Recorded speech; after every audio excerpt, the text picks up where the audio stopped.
বিগত 15 থেকে 20 দিন ব্যাপী পানীয় জলের সমস্যায় নাজেহাল গ্রামবাসী। ঘটনাটি করমছড়া বিধানসভার অন্তর্গত 82 মাইল নমপাড়া এলাকায়। বিক্ষুব্ধ গ্রামবাসীরা জানান, মনু পানীয় জল ও স্বাস্থ্যবিধান দপ্তরের এসডিও চিরঞ্জিত দেববর্মা ও জুনিয়র ইঞ্জিনিয়ারদের বারবার বিষয়টি জানিয়েও কোনো সুরাহা হয়নি। অবশেষে নিরুপায় হয়ে সংবাদ মাধ্যমের শরণাপন্ন হন গ্রামের লোকজন। তারা আরও জানান, গ্রামবাসীর তরফে দপ্তরের আধিকারিক সহ গ্রামের জনপ্রতিনিধিদের জানালেও তাদের কোনো হেলদোল নেই। বিক্ষুব্ধ গ্রামবাসীরা জানান, রাজ্য জুড়ে প্রধানমন্ত্রীর জল জীবন মিশনের নামে কোটি কোটি টাকা ব্যয় করে বড় বড় পোস্টার লাগিয়ে প্রচার করা হলেও ওই সমস্ত পানীয় জলহীন গ্রামগুলোর দিকে তাকানোর কোনো উদ্যোগ নেই বাস্তবে। এমনকি কিছু কিছু এলাকায় গোটা করে কোটি কোটি টাকা ব্যয় করে ঘরে ঘরে নল পৌঁছালেও বাস্তবে জলের দেখা নেই। প্রতিটি পাড়ায় পাড়ায় লক্ষ লক্ষ টাকা ব্যয় করে গভীর নলকূপ স্থাপন করলেও পাড়ার লোকেরা পানীয় জলের হাহাকারে ভুগছেন। করমছড়া এলাকায় অধিকাংশ অঞ্চলেই পানীয় জলের সমস্যা থাকা সত্ত্বেও স্থানীয় ডিডব্লিউএস দপ্তরের কোনো উদ্যোগ নেই এবং হেলদোল নেই বললেই চলে। এমতাবস্থায় ওই এলাকার লোকজন অচিরেই পানীয় জলের সমস্যা সমাধান না হলে কিছুদিনের মধ্যেই রাস্তা অবরোধ সহ বৃহত্তর আন্দোলনের আভাস দেন। নিজস্ব প্রতিনিধি রিপোর্ট, শ্যামলী ত্রিপুরা। জলের সমস্যা, আমরা আজকে 15-20 দিন ধরে জল নাই। আমরা এদিকে অনেক লোক আছে, আমরা নদীতে গুলো হয়েছে, নদীর জলও আমরা সমস্যা। নদীর জল আমরা কোনো কাজকর্ম করতে না, আমরা সাপ্লাইটা দিলে আমরা সুবিধা হয়। এর লিগে আমরা একটু দ্বারস্থ হয়েছি আপনারা, যাতে আমরা সাপ্লাইটা তাড়াতাড়ি ঠিক হয়। সাপ্লাইটার কারণে আমরা অনেক অসুবিধা হইতেছে। তারা অফিসে কি আয়নি? তারা রোজই অফিসে আয়, তারা ডিউটি তারা করে, কিন্তু অফিস খুলে কিন্তু সাপ্লাই ছাড়ে না।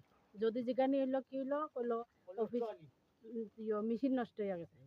আজকে অনেক দিন ধরে মেশিন নষ্ট, যদি দিকে মেশিন ঠিক হয়েছে না নি কইব আগরতলাতে মানুষ আইব, আগরতলাতে ঠিক করবো, তারা খবর দেওয়া হয়, তারা আয় না। এই কথাটাই তারা আমরা শোনায়। প্রধান মেম্বারে জানাইছেন নি আপনারা? প্রধান মেম্বার সবাই জানে সাপ্লাই যে নষ্ট, তারাও কিছু কয় না। এটা কোন জায়গা? এটা 82 মাইল নমপাড়া ধরে। কত নম্বর ওয়ার্ড? 1 নম্বর ওয়ার্ড।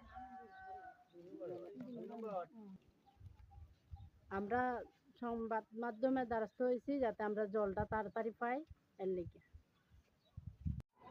কারণ বলতে আমরা তো 1 নম্বরে জলের সমস্যা। এই আজকে গত 19 তারিখ থেকে জল নাই, আজ তো 2 তারিখ চলে। জলের খুব সমস্যা। আমরা এদিকে পাড়ার মধ্যে তো এমনি তো ট্যাঙ্কে খাসে, কিন্তু আমরা জল পাই না। আর নদীগুলা সবে মেশিন খালি নষ্ট হয়ে যায়, মাসে মধ্যে 1-2 বার নষ্ট হয়। প্রায় সময় জলের মানে খুব সমস্যা থাকে। আমরা কেমনে চলতাম জল ছাড়া তো তারা আয়নি? আইলে বলে তো তারা এমনি তো আইলে দিব, কিন্তু কোনো কাজ করে নিয়ে কি দানি কিছু বুঝি না। আপনারা কি কইছেন নি তারা জল দেওয়ার লাগিয়া? যাইতো আমরা গেলে পরে তারা কয় মেশিন নষ্ট, জল নাই, তে মেশিন আইব, তে জল ঠিক করে দিব, কিন্তু তারপরেও আমরা পাইতাছি না। অতটা দিন কতদিন ধরে হইতাছে? আজকে তো 15-16 দিনই গেছি জল পাই না। কেউ আপনার এখানে এলাকার প্রধান মেম্বার কি বলেছে? প্রধান মেম্বার তো কই কেউ কিছু তো গিয়া কয় না, বুঝিও না, বুঝলে তো নাইলে পাইলাম নি, কইতো যদি তো আমরা জানলাম নে, পাইলাম নে, দিল নি।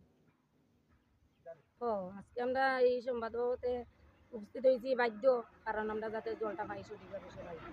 জল তো হয়েছে গিয়ে আমরা খুবই দরকার, জল ছাড়া আমরা চলতেই পারতাছি না, খুব সমস্যা জলের কারণে।